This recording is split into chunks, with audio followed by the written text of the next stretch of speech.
Senator Galvano, thank you very much for doing this. Thank you for being here. Really appreciate you taking the time out of this to talk about, from your perspective, some of the key things that are going on in the legislature. We're in week 3? Yes, week 3 of session, and thank you for joining me here at the majority office for the Florida Senate. As you know, I am presently the majority leader of the Florida Senate, and this is where I spend a lot of time this time of year when I'm not in the actual chamber making votes and legislating. A lot has gone on this year already. We had committee weeks that led up to the start of session, and so it wasn't as if we just started at the beginning of March. We had already started vetting through many issues. This is an important week because our budgets are starting to come together, and there's still a lot of work to do budget-wise. You know, we have to. The governor puts forth his recommended budget, and then the Senate will put forth its budget, as well as the House putting forth its budget, and eventually we'll conference, and then that will go to the governor, and he will review it. You know, a lot of people don't realize that the governor doesn't craft the budget; the legislature does. The governor does have veto power, and of course, he has the ability to make a recommendation. But we have to really crunch the numbers, go into each different area, policy area, budget-wise, and look line by line as to what is important. And from my perspective, I look at it from a state perspective, as well as from a district perspective. And in Manatee County, there are projects that are very important to my constituents there that I will look out for. But we have some challenges. You know, right now the federal government has made it clear that the low-income pool funding is not going to remain the way it has been for many years. And these are funds that are used to offset the cost to safety net hospitals. For example, Manatee Memorial Hospital. And the state has the potential of losing about $1.9 billion. I mean, that's a lot of money, but we've been very responsible in the Senate. We have put together our own LIP model, low-income pool model, as well as our own health exchange that will take advantage of billions of dollars that are presently in the federal government, but are Florida dollars. Remember, we're the 3rd largest state in the union, and dollars in Washington don't arise from Washington. They come from Floridians and people from other states and get sent up there. So hopefully we'll be able to work those big issues out with the House, and in doing so, we'll be able to overcome some of the shortfalls that we're looking at budget-wise. It's not as if the economy is not getting better, though. We have a robust economy right now. You can see it just by driving the streets. I was in Manatee this weekend, and it took me almost an hour to get from 75th Street out to Anna Maria Island, and that's great. We love our visitors. We love them being here, going to our restaurants, going to our stores, spending money, and seeing what we have to offer, and that makes a difference here at the state level. But when you have big ticket items like the ones I just discussed, you have to recalibrate and look at them. Another issue right now is the Seminole Indian Compact. The card provision within the compact is due to expire this July, and that's about $137 million impact to the state of Florida, and we have to figure out where we want to go with it from there. You were instrumental in devising the Seminole Compact when it was initially developed, and as you look at it right now, what do you see on the horizon, how you would like to see that evolve? Well, there's a lot of misinformation out there, and you're right. I was the lead negotiator for the legislature, frankly, when we did the compact in 2010. The deal that we struck in 2010 was a 20-year deal, so there's 15 years left on the deal. So it's not as if the compact itself is expiring, but there was some controversy about the banked card games, blackjack and baccarat, and those were games that then Governor Christ negotiated with the tribe and allowed them to operate, which we believed exceeded his authority. And under Speaker Marco Rubio, now Senator Marco Rubio, a lawsuit was brought, and the Florida Supreme Court said, yes, Governor. In fact, you did exceed your authority. So as part of the negotiated resolution, we allowed the Seminoles to operate the banked card games for 5 years, with the understanding that unless we renewed the ability to operate those games, they would have to remove them and within 90 days of the expiration. And so that's what's at play here. Right. So there's nothing that has to be done. There still is an agreement for another 15 years, but we are looking at that one provision to see how it has worked, and if it is working well, should we renew it? And that's the issue du jour, so to speak. Well, one of the other key things that I'd like for you to take a few minutes on, you've always been a strong advocate for education throughout your career, and education dollars now are being looked at in the budget of additional dollars going for the state of Florida for education. Give us your view on why that's essential and what you're looking for to develop for both public and for colleges as well. Absolutely. Education has always been a cornerstone of my public life, and it should be a cornerstone of what we do here in Tallahassee, and it is. It truly is. As the world economy has changed, as the state economy has changed, the national economy, it's becoming more and more clear that in order to have the opportunity to pursue happiness, you have to be educated, and we need young people and adults coming out of education systems able to find work and able to provide for themselves and their families. And so, I chaired education appropriations for the last 2 years, and during that period we saw funding hit historic levels for K-12, for example. I mean, higher than ever before. And that's not where we ended. We're going even further this session with a real emphasis on putting funding towards education per student funding, and we will hit those higher levels. But at the same time, we're making sure that we are being effective as well. We are promoting programs like industry certifications, so that there are meaningful alternatives to the traditional collegiate path. Career and professional education. We're making sure that we prioritize those not just at the post-secondary level, but through K through 12. And we're continuing with our performance funding, something that we were very aggressive with in the last couple of years. We've heard far too many sad stories of students coming out of the university system with a degree that doesn't really relate to a meaningful employment, a lot of debt, and they go back home and they live with mom and dad. So we've challenged our universities and our colleges to perform, and through the Board of Governors and at the college system through their review, we've established certain metrics that make sure that what is being accomplished in the university system is meaningful. How many people graduate? How long does it take them to graduate? Are they getting jobs? What's the rate of pay for those jobs? And that's the way you have to approach the world today.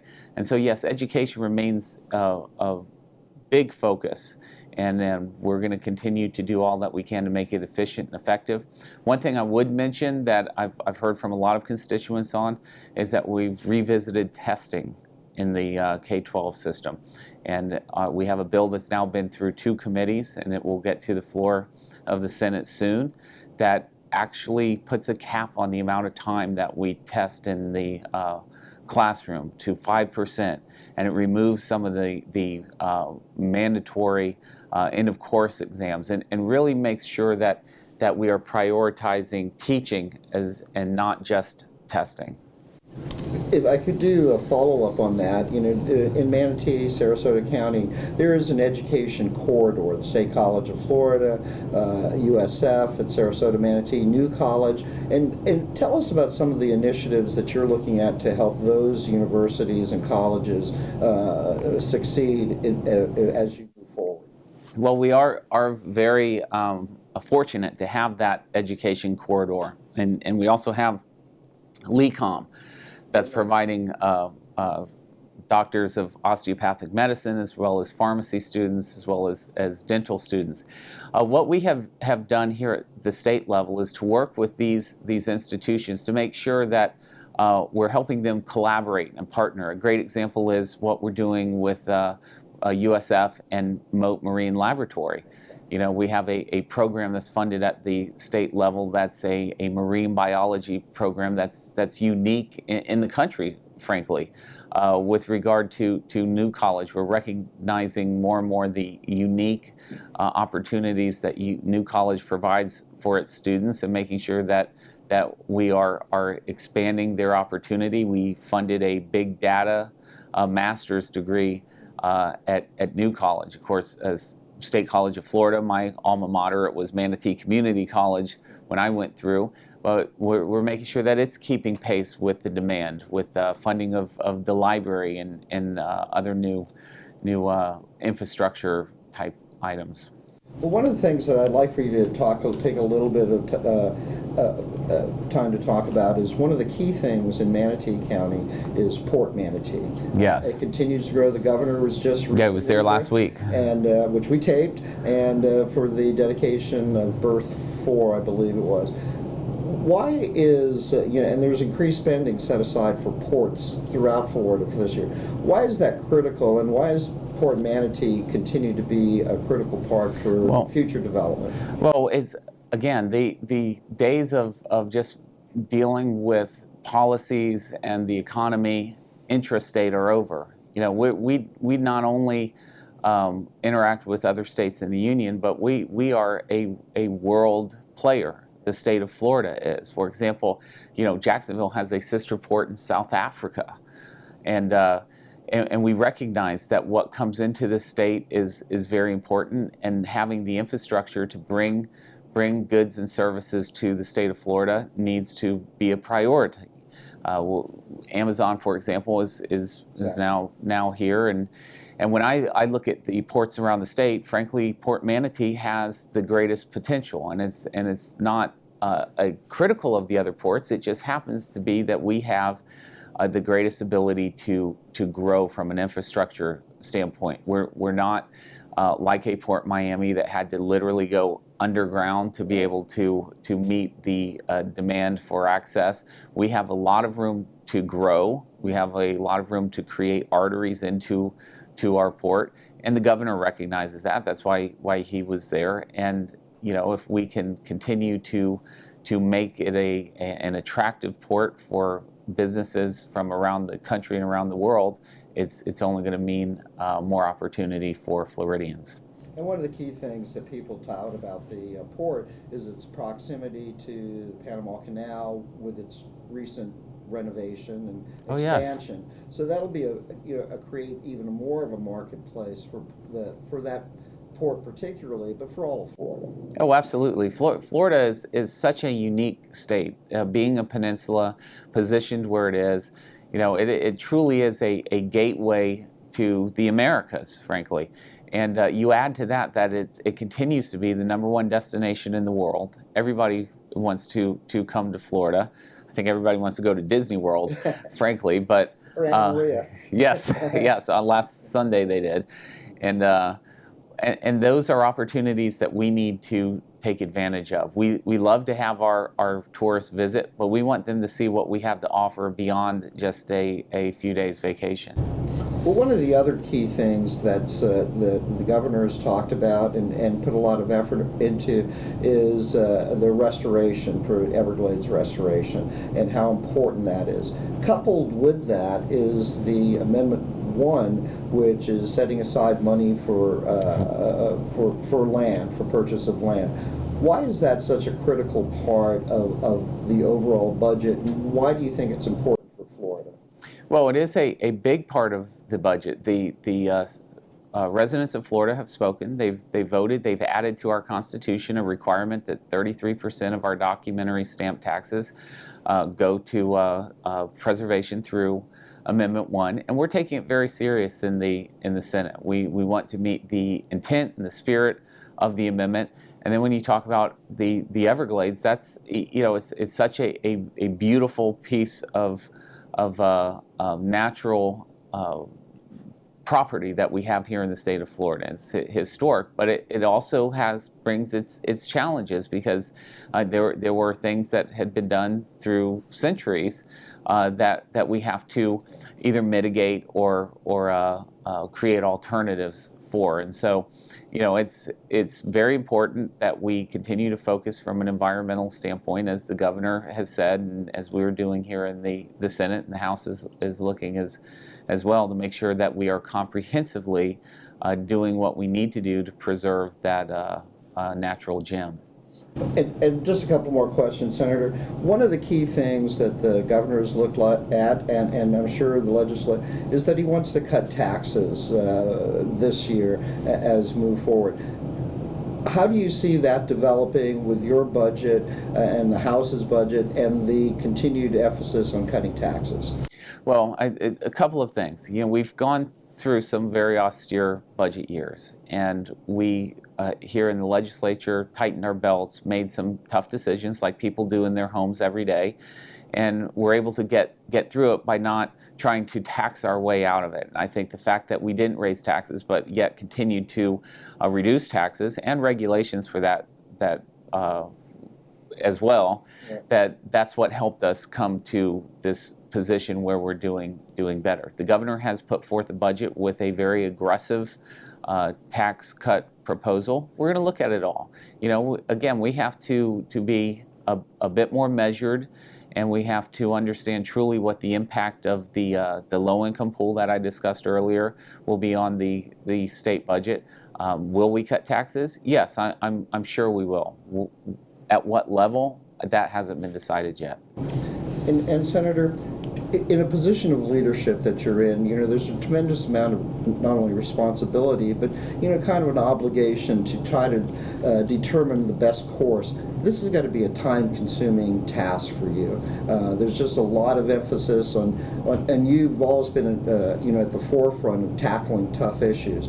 How do you manage to take all of this type of thing and be able to do this in a forthright, dedicated, precise manner? It's got to be a very demanding position.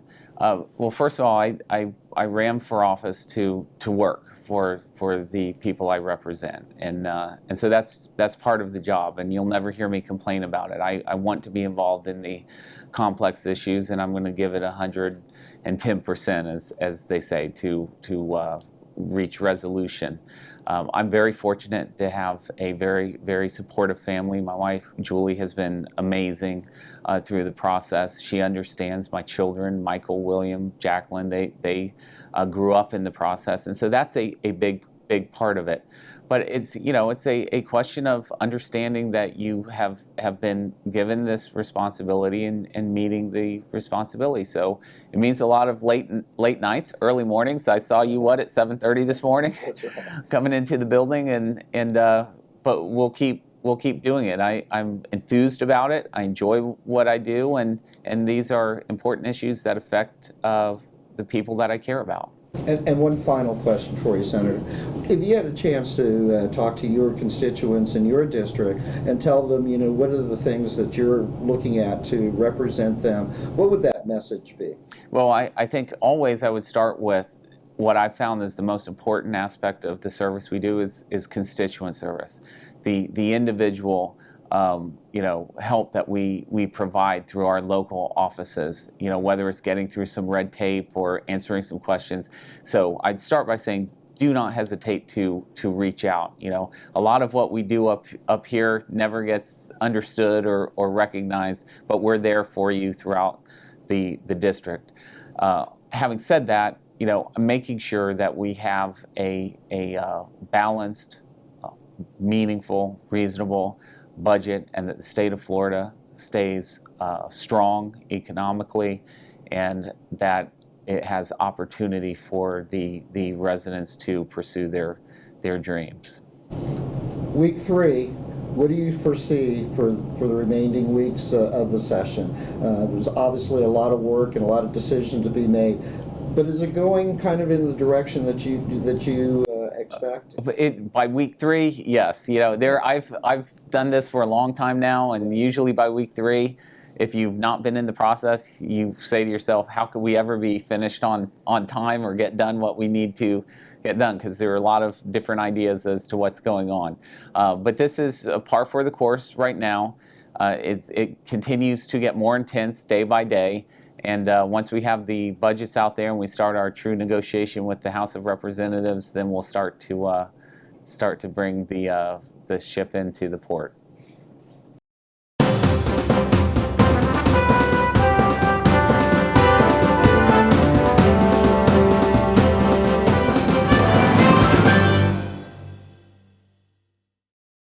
Representative Boyd, first of all, we want to thank you very much for not only your hospitality, but for taking the time out of your schedule to participate in this kind of up-close edition about our local legislation. You, sir, are considered one of the leaders here for the Florida legislature. Tell us a little bit about what your position is and what it entails. Thanks, and first of all, thanks for coming up. I think this is a great way to show your viewers and our friends at home what we do while we're in Tallahassee, so I really appreciate you being here and taking time and interest in coming to talk to us.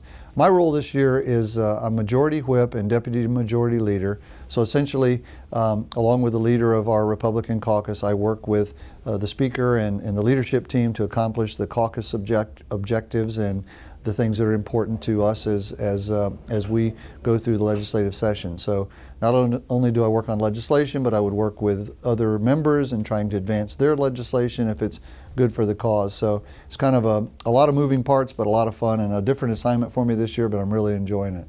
Well, this year we're in the week 4 of the session. There's a lot of things going on, but I think if you could explain a little bit, there's a lot of work that goes in prior to the legislator meeting.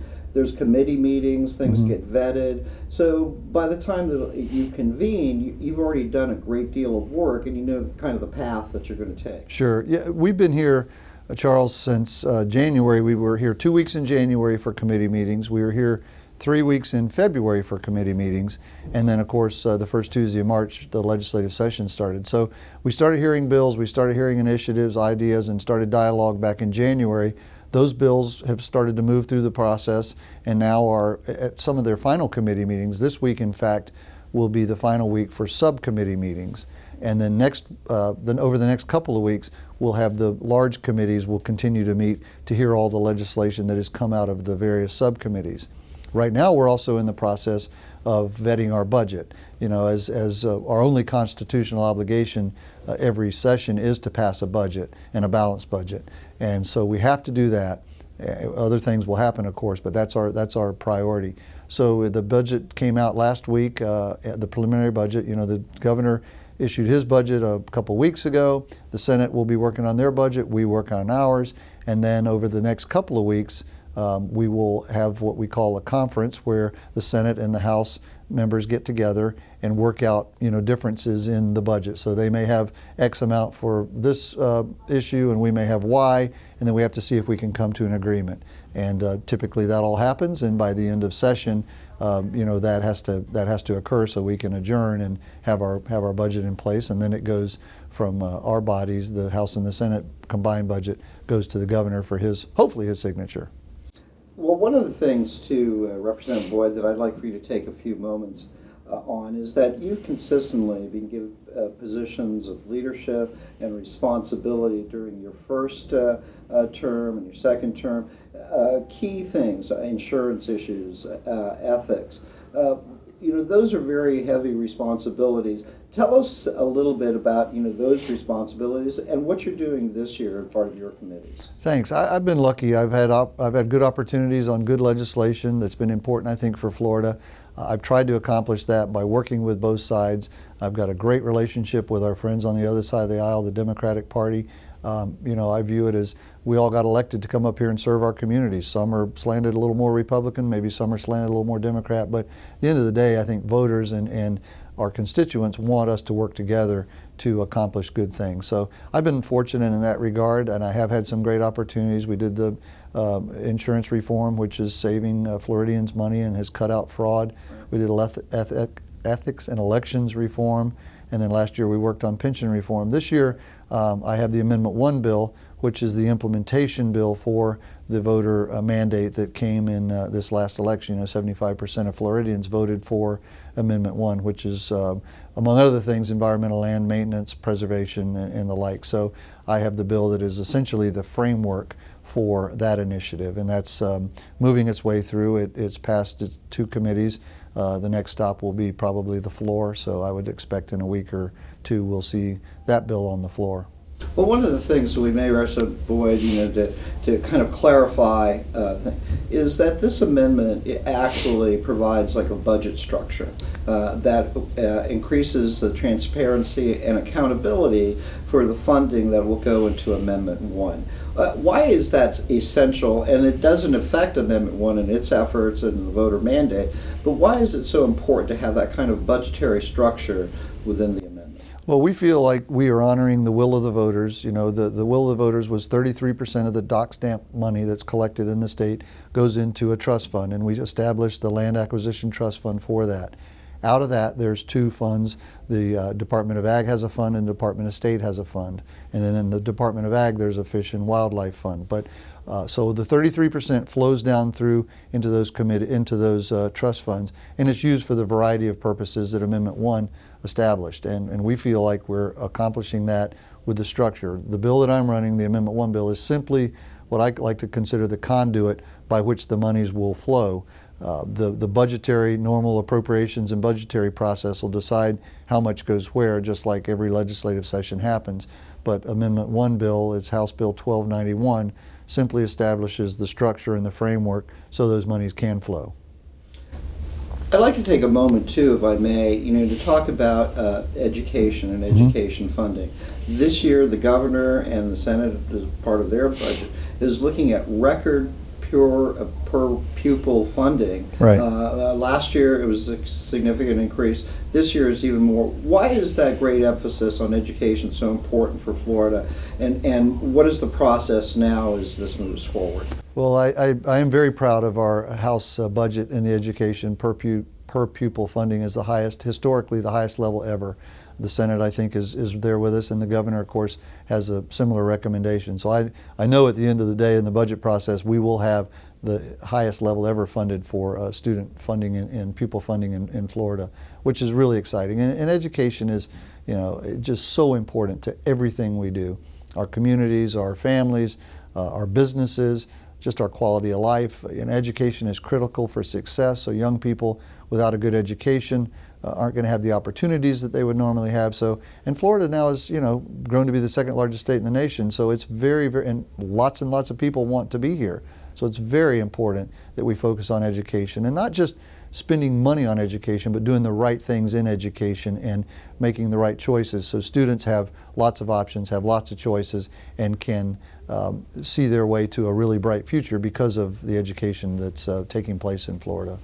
Well, aside from that, and the per pupil funding, you're also looking at other aspects of education too, to examine testing, accountability, those issues too, that are kind of critical for the success of districts throughout the state. Why is it important to go back and look at these issues as it relates to the school districts? Well, our goal is to have a world-class education in Florida. We don't want to be 20th, we don't want to be 15th, we want to be number 1. And in order to do that, we have to evaluate everything that we've been doing. This year there was a great education reform package that came, and there's a lot of components to it that are very good and very good for students, but the bottom line is we're trying to push control back to the school districts where school board members are elected, where they're represent and in the communities every day with the families who have students in those schools, and that's critical, I think, for education to succeed as well locally. The state should have some oversight, as we do, but the state, in my opinion and most of our opinion, ought to let school districts make decisions that impact kids and let parents be involved in those decisions, because no one cares really more about a kid's education than their parent. And if we're trying to tell them what they can and can't do, and you can go to this school but you can't go to that school, that just doesn't make a lot of sense. So it's very important that we give so much control, as much control as we can, back locally and certainly to the parents. Well, as a follow-up to that, Representative Boyd, one of the things that you've been involved with and spent a lot of attention on is like higher education as well. And Manatee and Sarasota County are very fortunate to have that education corridor with the State College of Florida, USF, Sarasota Manatee, New College, LECOM. There is that educational corridor there. Tell us some of those initiatives that you'd like to see develop within that corridor that you're helping with. Well, thanks, and it is very exciting. You know, we have all those, and then we have Ringling there as well. We also have the FSU theaters and studios. So, I mean, there's so much education and such a diverse array of education opportunities in our community. So, what we're trying to do there is fund, programs adequately. Actually, and even at the State College of Florida, helping with some infrastructure. They have a library or learning center, I think it's called these days, that's well outdated, needs to be redone. So we're hoping to obtain the funding for that. But the really neat thing that I think in our community is all of those groups are collaborating and working together and deciding how to help each other help students. So we're not necessarily fighting each other over a certain student base. We're trying to help, or they are trying to help each other in educating students in a variety of ways. So as long as we can, kind of move along that path, and whatever it takes to fund that, I'm certainly happy we can do that. Florida has seen a huge turnaround in their economy. Construction starts, home starts are up. But also, there's development in business and industry as well. And one of the key things that's in Manatee County that's essential is Port Manatee. And recently the governor was at the port to commission. Tell us what you see that's happening in the economy and some of the initiatives that the legislators are taking to increase that productivity. Well, when we took office 4 years ago, unemployment was over 11%. We had a $6 billion deficit in our budget. We had, over burdensome regulations and requirements on families and businesses. So I'm very happy that now, after 4 years, I think as a result of the work that we've been doing up here, and the governor as well, unemployment's in the 5% range. We have a surplus in our budget now. We've eliminated, over 2,000 needless regulations. We've cut taxes year in and year out. We have another, I think, very aggressive tax cut proposal on the table now, over $500 million for Floridians, and that puts money back in regular families' pockets, which helps them, pay their bills, help their kids, get education, whatever those uses of those monies are. It's better in their pockets than in the government's pocket. So I'm very happy about that. I think that's really been a spur to our growth. The port, as you mentioned, Charles, is a great asset to our community, and they're working on some plans out at the port, and we're trying to help where we can as well, that would bring more traffic into the port, and which creates jobs, which creates opportunities for people, creates tax revenue. All of those things help our local community, but then help our region as well. So Port Manatee is, I think, really starting to make some bold moves that are going to be good for the port and certainly good for our community. I'm excited to help any way we can with that as well. And just as a follow-up to the port, with the expansion of the Panama Canal to be completed in a few years, and the great amount of space that Port Manatee has for growth and expansion, it really becomes more than just a regional or a national thing. It becomes kind of a global asset. Would you agree with that? Yeah, no, I think you're absolutely right. We're the closest port, by water to the Panama Canal, and with their expansion, and I don't think we can get the huge mega ships into our port, but we can take a lot of the traffic that would normally probably go somewhere else. So I'm very excited about that opportunity. They've, the port leadership has talked to a variety of companies that some have already come, some are interested in coming, and they need refrigeration warehouses out there, they need some additional dredging, they need some dock space, but all of those things are possible if we continue to support them as they grow and have the ability to contribute to the work out there as well. Well, one of the things that I'd like for you to take a few minutes with, if you can, is talk about those needs and efforts in the district itself. Mm-hmm. I'm sure that there's many organizations that visit you and talk about their need and how do you work with your constituency to make sure that those needs and their concerns are met? That's a great question, and the past couple of months I've seen a variety of people from our community, and as I told you off camera before, I love having people from our community up here because they take time out of their schedule and out of their days to come up, make sacrifices to be here. So it's really important that we hear what they want and what they like. You know, from the boys club to Big Brothers to Boys and Girls Club to Big Brothers to educational opportunities to port to beach renourishment to water projects, school buildings, STEM programs at schools. I mean, it's just a plethora of you know, needs. So my job, I think, as the representative for Manatee County is to kind of sort through those and listen and, you know that there's a finite pot of money at the end of the day that we all, 120 of us, want to get our hands on, and so we have to be reasonable in our request as well. And so if a project had been funded for several years in the past, then maybe, you know, that wouldn't be something that, unless it was a recurring need, maybe that could wait this year while we pay more attention to another area. But every representative up here is trying to do what they can to support the good needs in their community. I'm certainly one of those. And I think over the past several years, we've done some real good in our communities with some of the extra monies that we've been able to get back from, you know, the state. You know, at the end of the day, it's taxpayers' money. It's constituents, it's you, it's I, it's all of the people in the state are contributing. It's not the state's money. So, you know, when we can cut taxes, when we can eliminate needless regulation, when we can send money back to the communities to do good things, I think I think we've done good work. And Representative, I just have a couple more questions. And one of the things that I've found, you know, doing here is there's an enormous amount of complexity in dealing with each of these issues. There's just a tremendous amount of information and research, staff time that goes into helping you make, you know, informed decisions. Talk to us a little bit about the process itself and the people that you work with as you develop, you know, go through all of these bills that are on the floor, as you go through the budget. How do you manage that to be able to take all of that information into these kind of thought patterns? Well, that's a good question. There's a tremendous amount of work that we all have to do. You know, I go home at night and read bills, or I read staff analysis of bills, or budget issues or whatever. So a lot of our time in the evenings is spent, you know, studying for the next day or for the next couple of days. But I will tell you, and I'm glad you asked, we have an unbelievable staff in Tallahassee.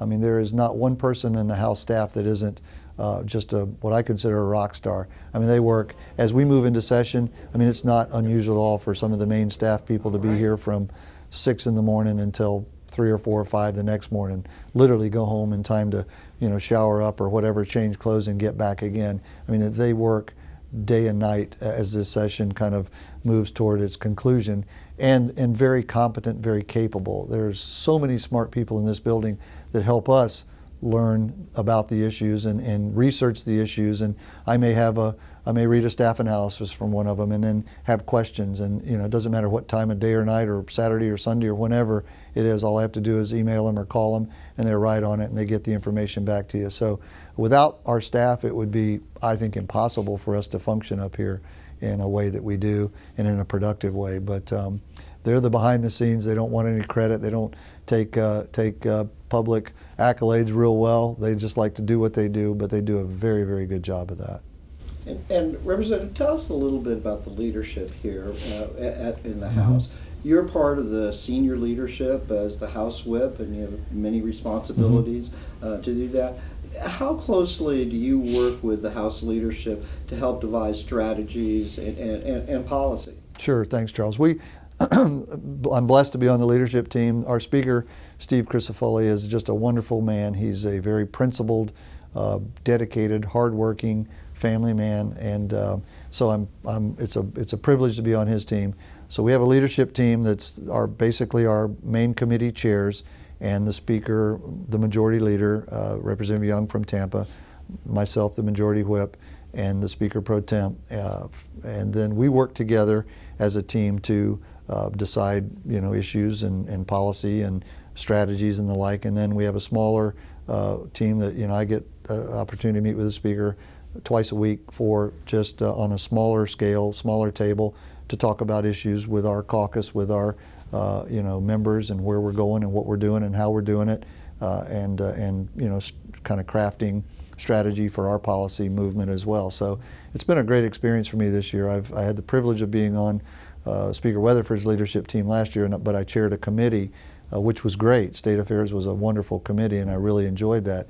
But this year I have the opportunity to probably impact and be involved in much more, all of the policy decisions, frankly, not just in one silo like State Affairs or one of the other committees. So it gives me a chance to be involved in broader issues, but in more detailed issues as they kind of unfold. And the way I look at it is I think that's good for my district because, you know, when we have a seat at the table, our issues and the district's issues are certainly listened to and attended to. So I'm blessed and privileged to be where I am, and it's been a lot of fun so far this year. A lot of work, but it's been a lot of fun. And just to follow up to that, Representative Boyd, one of the key things that you mentioned is your constituency, and you're very focused on them. What would you like to, if you had the opportunity to talk to your constituents within your district, what would you want them to know not only about the process here during this session, but about your efforts on their behalf? Well, thanks. You know, I'm not one to look for credit or anything of that sort, but we're all up here working really hard to do the right thing. I don't think there's a person in this building that doesn't want to do the right thing.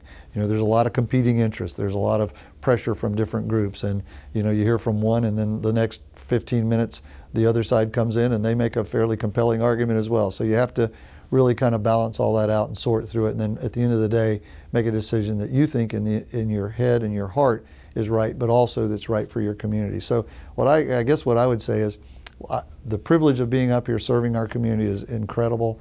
I don't take it lightly. I enjoy every minute of it, and I'm myself as well as my colleagues are really trying to do the right things for our communities and make a difference in the time we spend up here. Because, you know, really, the time we spend up here is time we don't have at home, and so if we're not up here trying to do good things for Florida and good things for our community, then we really shouldn't be up here. So that's kind of how I view each day, and I try to do my best. Sometimes I stumble like anyone, but I think overall, I hope at the end of my term I'm judged as somebody that really cared about the community and tried to do the best for our community.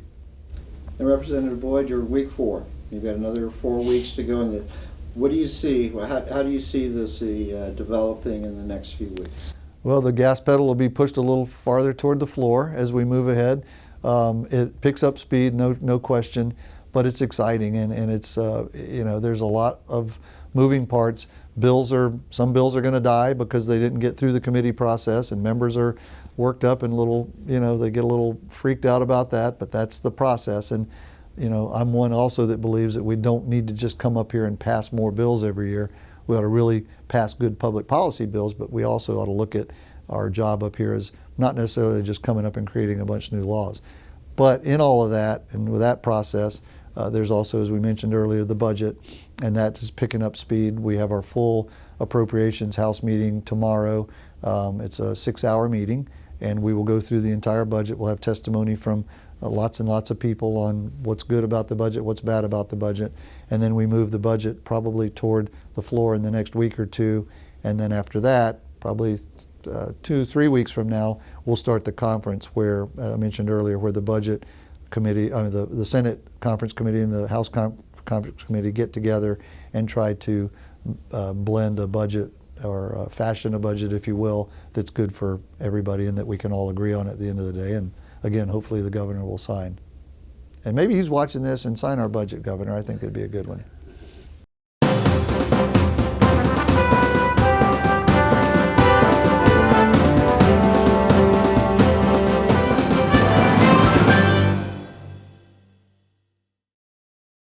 Representative Stubbe, first of all, thank you very much for taking the time to do this program, kind of focusing on our local delegation.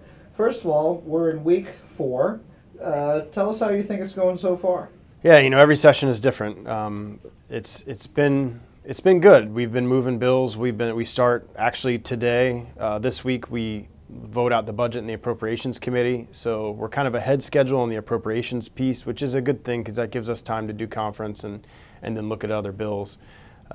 We didn't have a lot of committee weeks this year, so that makes everything pretty truncated for session, and there's a lot of things moving around. But it's been good. So the Senate came up with their version of the budget. The House will then come up with their version, and then down the road you'll have a conference committee as you end up, finalizing those plans. So with the remaining 4 weeks left to go, there's still a lot of work to be done. Yeah, I mean, the bulk of the budget will probably be done in the next 4 weeks. You'll have the differences between the House and the Senate on the budget process. Those differences will go to conference. They'll work out other issues that both chambers may or may not have and try to come up to a consensus so that we can pass a budget before session is over. It's actually constitutionally the only thing that we're actually required to do. So that'll be done at some point, and the leadership of both chambers will figure out where they want to have concessions on both sides of the budget, and then we'll come up with a product. And we usually vote that out the last week, the final budget after it's gone through conference. Now, there's some key things that are on the budget through the governor. Major tax cuts that he's looking at, increased record funding for education. Can you tell us a little bit about that and why those are important in the governor's Yeah, there's actually today at noon today, I'm with Finance and Tax Chairman Chair Gates to announce our tax cuts to the budget. I had a big tax cut package bill this year, and I think pieces of that are going to be incorporated into what Finance and Tax is going to do. The governor gave us his proposal on some tax cuts that he wanted. He wanted to do some tax cuts on the CST tax, which is cable and telecommunications tax. So you'll see that. We'll actually announce what the House's version of those tax cuts are going to be today. The Senate will obviously have probably an opinion on some of those tax cuts, and those also will be discussed in conference as we go through the budget process, because obviously if we're cutting $600-700 million in taxes, that's obviously part of the budget picture. And if the Senate has a different number, then we have to work those things out. Well, one of the big things that the governor has put forward is record increase in education spending. Tell us a little bit about your perception on that and why that's needed. Yeah, I think the governor's made his position very clear on that, and I think the legislature is going to try as best we can within the confines of the budget to accomplish that goal. I think we all want Florida to be the #1 state as it relates to educating our young people and educating our children, and giving the funding necessary to our local school districts on that per student funding, I think is important overall to ensure that we can have a high quality education in Florida. Well, one of the things, and I'd like to take a few moments if we can, to talk about your responsibilities here. You're on many different committees and you're Right. chairing some. Can you tell us what those are and why you wanted to participate in those committees? Yeah, I chair Highway and Waterway Safety Committee, so we deal with all of the highway safety issues. Part of the highway safety package is a bill that I'm carrying as the chairman of the committee that has a number of different changes in it. Anything related to those areas of the state as it relates to transportation come through that committee that I chair. Then I vice chair Health Quality, and I also sit on Health Innovation. So there's Health Quality Subcommittee and Health Innovation Subcommittee, both of which I sit on, are the only two healthcare policy subcommittees. So anything from a healthcare policy perspective, I'll see in those two committees. I also sit on the Full Appropriations Committee and have for the last 3 years. I did it the last 2 years, and then the 2 years before that I was on Healthcare Probes. So I get to see the entire budget picture. We'll be voting out the budget in Appropriations Committee this week, the budget that will go to the floor and then go into conference. So being a part of that and having the discussion and being one of the players in the discussion on the $77 billion budget, I think is great for our community. Right. To have representatives of our district on that committee, I think is really important. So those are some of the major committees that I sit on. Representative Stubbe, one of the things that you've done over the terms that you've been in office is you've always been a real proponent for veterans. Being a veteran yourself, and just kind of reaching. What do you see in the budget this year and the policy this year that's kind of outreaching for veterans? Well, actually, I try to carry a veteran bill every year. This year I have a veteran package bill, and one of the things that has been lacking in Florida at least, is when our veterans return home from Afghanistan or Iraq or wherever they've been stationed across the globe, when they come back, there's not a communication from the state VA as to what services are available to them. I mean, when I returned from my service in the Army and came back from Iraq, nobody sent me any information of services that were available in Sarasota or Manatee County. So that has been the communication disconnect that we've lacked. So over the last year or so, I've worked with Goodwill Industries in Minnesota. I sit on their Veterans Task Force and try to figure out a way where we can get this communication. So what we're going to do is 2 years ago, we allow you to do a veteran designation on your driver's license. because I chair highway safety, I've talked to highway safety and said, well, let's ask a question. If a veteran comes in, you ask them if they're a veteran, if they want to do the V designation, and then you ask them a follow-up question that, would you like to receive information of services available to veterans in your community? And so there's going to be a checkoff now for that. And that information will go to the state VA. The state VA will send that information down to each of their county service claims offices. And then they will hand that information off to Goodwill Industries, who has agreed to pay for a packet of information to be sent to them that will give them information that's available in Manatee and Sarasota County. A great example is the things that Gulf Coast Community Foundation does for serving veterans. Things like Southeastern Guide Dogs that have Paws for Patriots that allow veterans to get guide dogs for PTSD. Most veterans don't know that's even something that's available to them. So just giving them the information, I think, will do huge things for our state and making sure that we are the most veteran-friendly state in the country. Well, as you mentioned that, the education corridor in Manatee and Sarasota, State College of Florida, USF, New College, Lecon, I mean, they all have programs that are available for veteran and veteran services. So I can see that tying in with your efforts with this bill.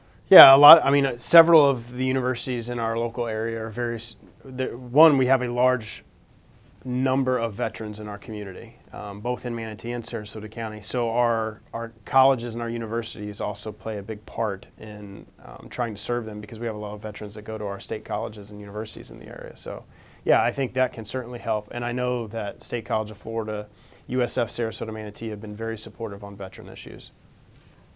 Let's change gears for a moment, if we may. The session itself, 8 weeks long, even though you have pre-committee meetings and such Right. to vet things. It's a very short window and there's an awful lot of things. How do you kind of keep track? How do you develop, the path and the emphasis that you want to put on certain things? Because it's a very fast-moving process. That is a very challenging part of the process. Like we talked earlier about education policy. I don't sit on any education committees. So I don't see any of the education policy and or appropriation pieces until the full approps committee or the floor. So if you're not in those committees, you don't see those bills a lot of times until they hit the floor. And then you'll have 150 bills on the day's agenda, and it's very difficult to get through all of the bills that are on the floor. I try as best as you can to make sure that we're doing what's best for the state.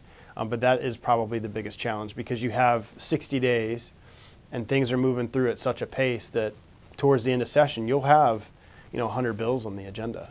And there's no way that you can read all of those bills. So you have to have trust in your other committee chairman that they're doing what's right. And a lot of times, if something is really controversial in one of those bills, people will come and talk to you about it. Both the lobbyists and people in the community will say, you'll get cards, you'll get emails.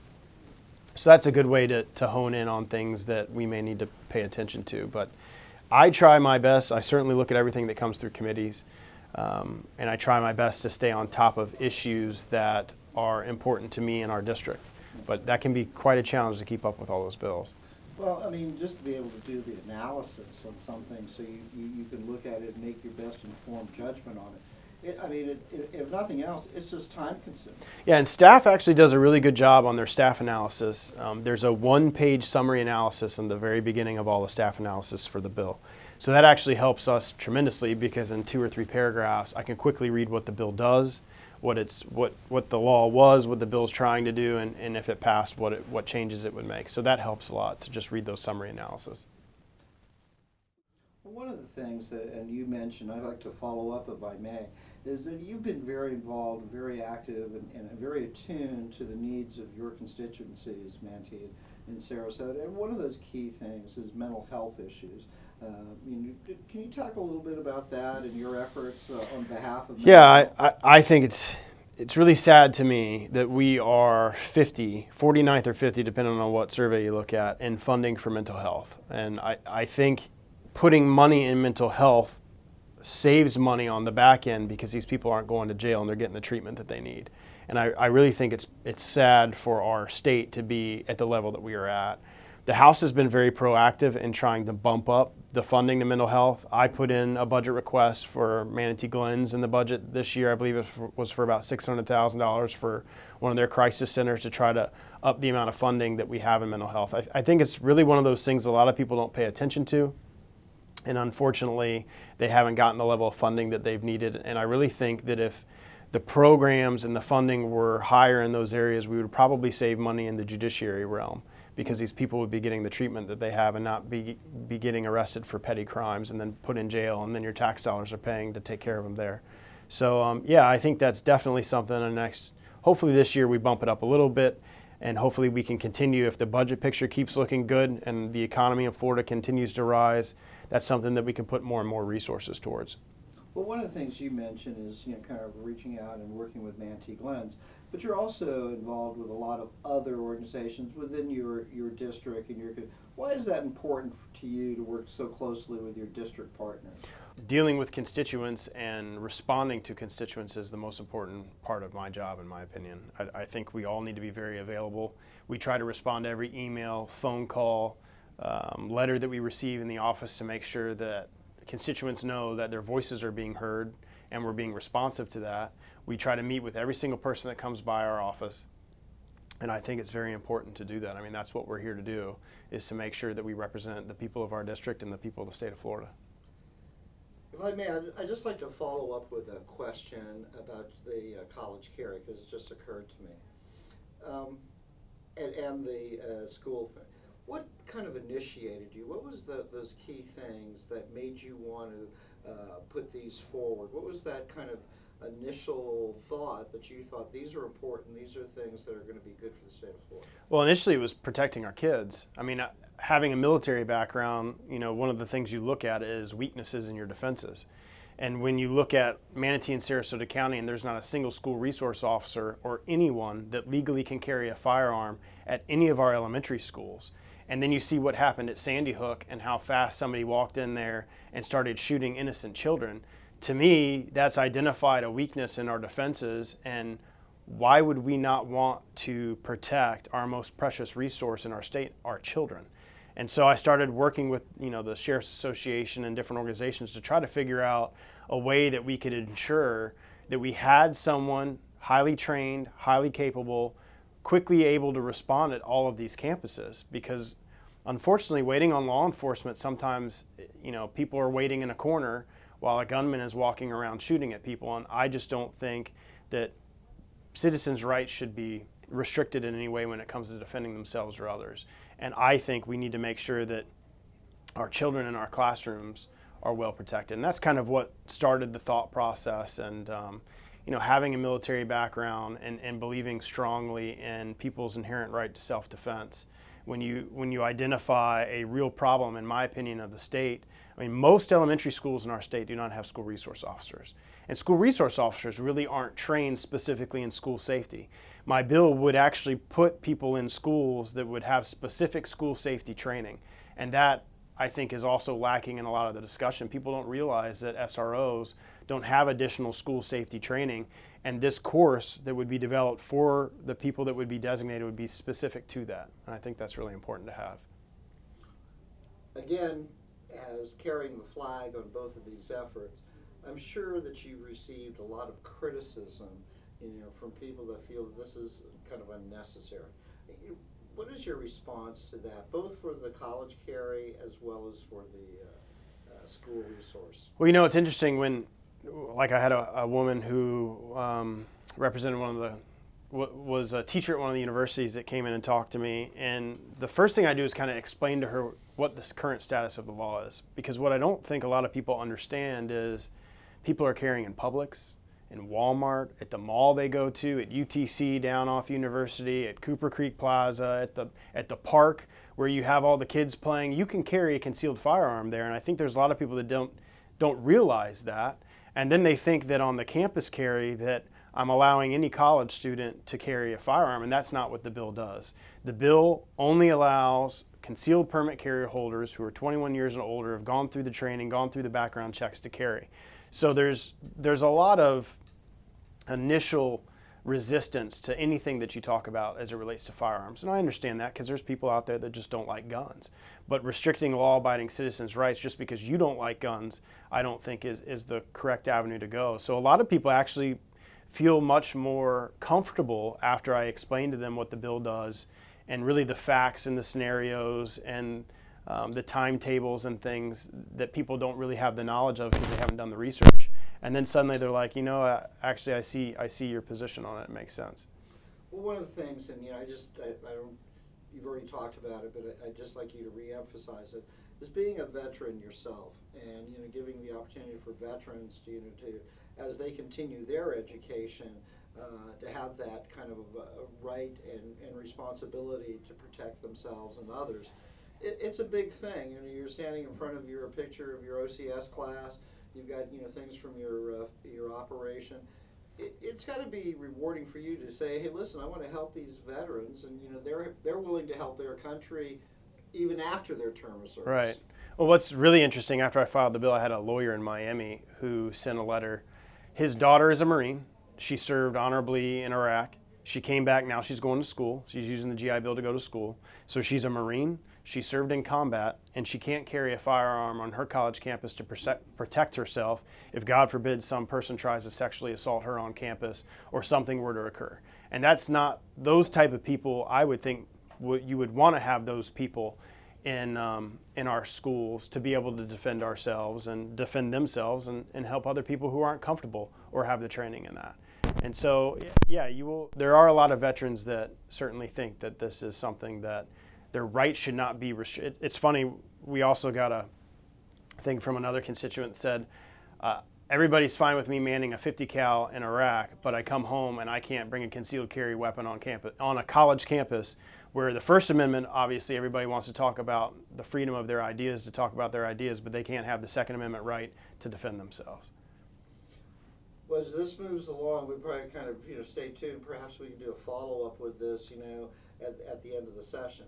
But Representative Studi, kind of winding down here, and in the next 4 weeks, things start to pick up. The pace begins to pick up.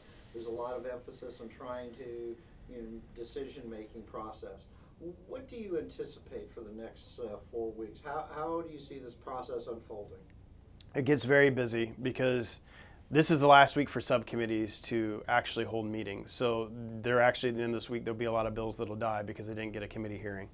And then the bills that are left, you're still trying to struggle to get through the rest of the committees that are still meeting to get them heard. So some of those bills will likely die too. And then it's a fight to try to get it on the calendar on the floor. And then you only have a certain amount of time on the floor to hear bills. So if you spend a lot of time on one bill, you could be killing other bills that don't get on the agenda to be heard. So it's a frantic time as it relates to bills, and it's also frantic as it relates to the budget because you start going back and forth.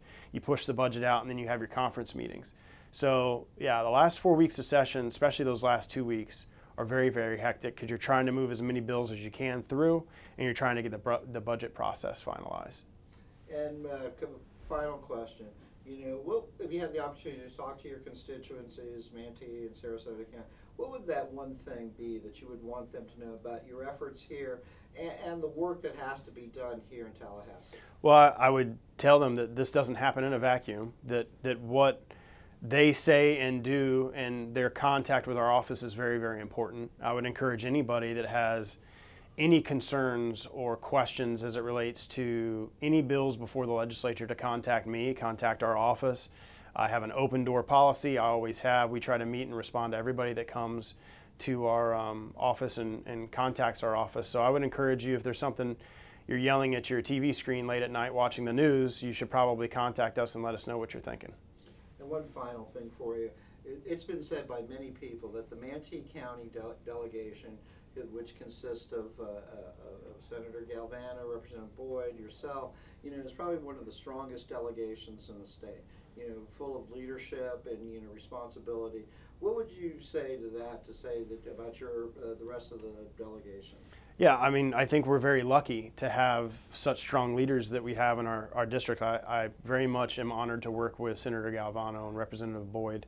in Manatee County and Senator Dietert in Sarasota County. You have a very strong delegation in the Manatee-Sarasota County area, and that bodes well for the area, both because we work so well together, but we also are all on very different committees and can kind of help shepherd things through the process, which is great for the district and our constituents.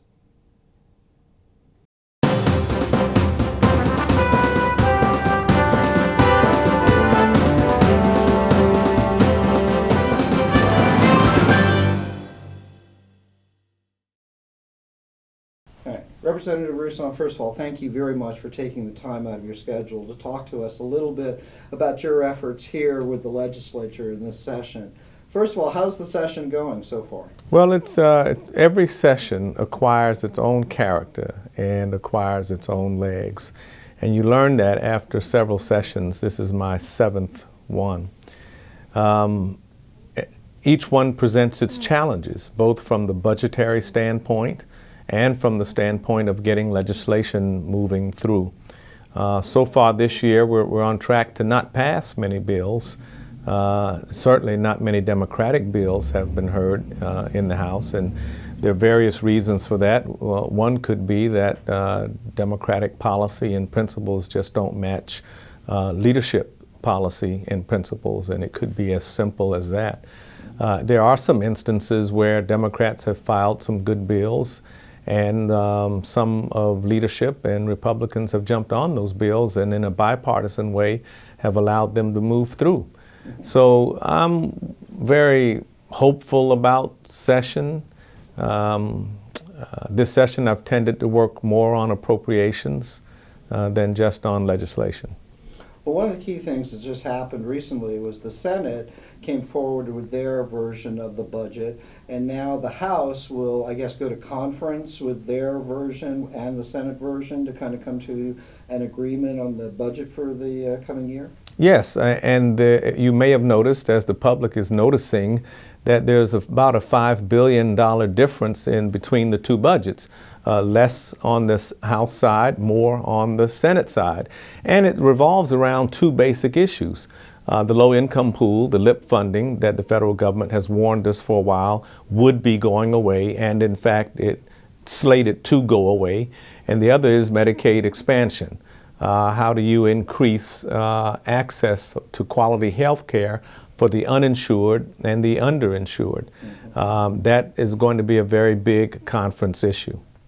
Well, one of the things that you've always been involved with is constituency services, of outreaching throughout your district, to help your constituents, large businesses and individuals. What are some of those things that are on the horizon for you that you would like to work towards for your constituency this session? Well, in fact, I've had good conversations with Mayor Shaw in Sarasota about the Newtown area.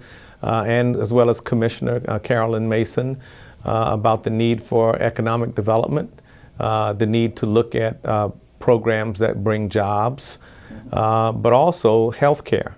What good does it do to have a job if you don't have the health to work a job?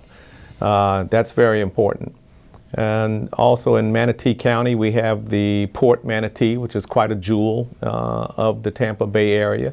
And we're looking at ways that we can help the port grow, position itself, particularly if the embargo is lifted from Cuba. It's the closest port to Cuba. It's 40 miles closer than the Tampa port. We want to do things that enhance it. It has 5,000 vacant acres surrounding it, which gives it great potential for growth, more so than any other port, I think, in the state of Florida. We're looking at Pinellas County, primarily the Midtown area. Again, jobs, again, economic development, again, health care and access to it. And programs that will help lift people from a vicious cycle of poverty.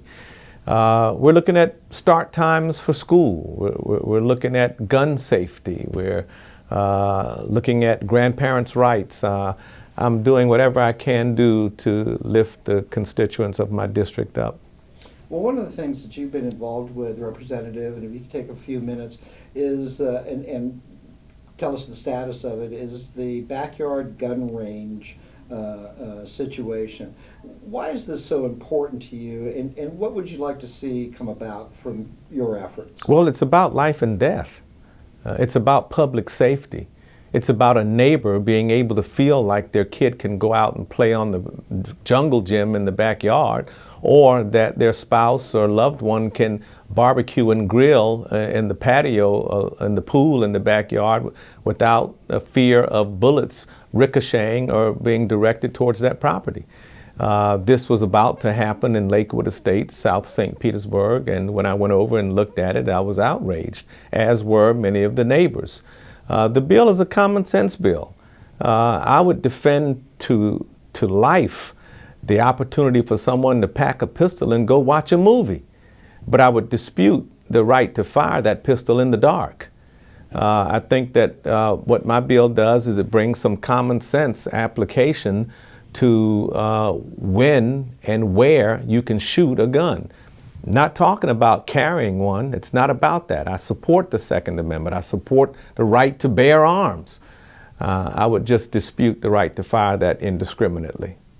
And as you said, it's a safety issue, and it's something that neighborhoods need to be aware that this can affect your family, your children, your grandparents, people in your community by ricochets or just misfires. Well, the neighborhood is aware. And that's how this issue came to the forefront. There are real people who are concerned. There are some who have been injured. And I think one example was a gentleman shooting at a wolf that he thought was eating up his chickens, and the bullet traveled and hit a guy on his porch and killed him in Deltona. And that state attorney declined to prosecute. What I want to do is define at a minimum what negligence and reckless is. At a maximum, we want neighbors to feel safe that if your wall is 25 yards or 50 yards from a neighbor's wall, there's not going to be a gun range set up in the side yard. Representative Russo, I just want to change streams here a little bit. I mean, you've been instrumentally involved for the last couple of years now with the Martin Luther King Day of Service, working with the State College of Florida and others, to promote kind of awareness on MLK's birthday. And that's created this Day of Service. It has certainly grown from the original intent. Why was this important to you, and how would you like to see this kind of continue? Well, it's important because when Ronald Reagan signed the King Holiday Bill into law in 1983 in the Rose Garden in front of the warriors of civil rights, he declared it a holiday. And all across this country, we began to celebrate it as such. But 11 years later, 1994, Congressman John Lewis and United States Senator Harris Wofford out of Pennsylvania brought President Clinton new federal legislation that challenged every American to transform the holiday into a day of service. And that's where the theme "a day on, not a day off" was born. If you truly want to honor the legacy of the man, then do it performing public service. He gave his life in public service. He stopped on his way to Washington to help the sanitation workers in Memphis, and when he was brutally murdered. What I want is people to gather around his legacy and perform public service. So we started at St. Pete College in St. Petersburg. The pilot was successful. We expanded it to State College of Florida down in Manatee. We expanded it beyond Manatee to include Sarasota now. And it moved from there to Hillsborough Community College and now Broward College. And if the legislature sees fit to fund us again this year, we hope to expand it even further. But the idea is to challenge every American, black, white, Hispanic, rich, poor, educated, uneducated, to honor the legacy of Dr. King by actually performing service on the King Day of Service. And Senator Russo, you to be really congratulated for promoting and being the champion of this effort, because in Manatee County, it's grown from several organizations to many, dozens now, that participate each day. And the scope of the services provided is pretty extensive. It's from reading, it's from breast cancer awareness everything, to appreciation of culture. It involves civic organizations and fraternities and sororities and faith communities. People who want to plant an edible peace patch project, or those who want to engage the youth in things such as a male role model program. Yeah, it really has expanded to include different things. And again, a quick question for you, Representative, is that there's recently been talk about greater efforts on the behalf of the mentally ill, of funding organizations that can actually help those that are diagnosed or need mental health professionals. Can you give us your input on that and why that's so important? Well, mental health funding is critical. The whole issue of mental health competency and how we are addressing it has come to light with certain criminal acts that have taken place in communities across this country, including here in the state of Florida. We woefully underfund mental health issues, and this year many of us in the legislature are concentrating on beefing that funding up. We know that Manatee Glens does the best job it can do, but it needs more, and hopefully we'll be able to address those needs.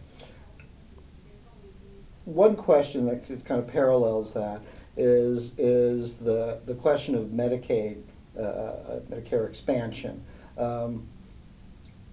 There's really been no movement on trying to do that. What is your interpretation of that, and what would you like to see done? Well, I would like to see it expanded. I would like to see us take the federal dollars. Florida, after all, has been what we call a donor state. We've given more to the federal government than we get back. This is an opportunity to do that. But more than that, it's about quality of life. It's about getting people access to health care. And what else should a civilized society be doing but that? My take on where we are right now is it's not over yet. The Senate has indicated clearly its position, its priority, and its desire to be inclusive. And I think that the House will at some point listen. Heretofore, Speaker Crisafulli has indicated an openness to listening, and I would just challenge him to act. And one other thing that I'd like you to follow up on, if I may, is that you've been in the forefront of getting stores or preventing stores from selling drug paraphernalia.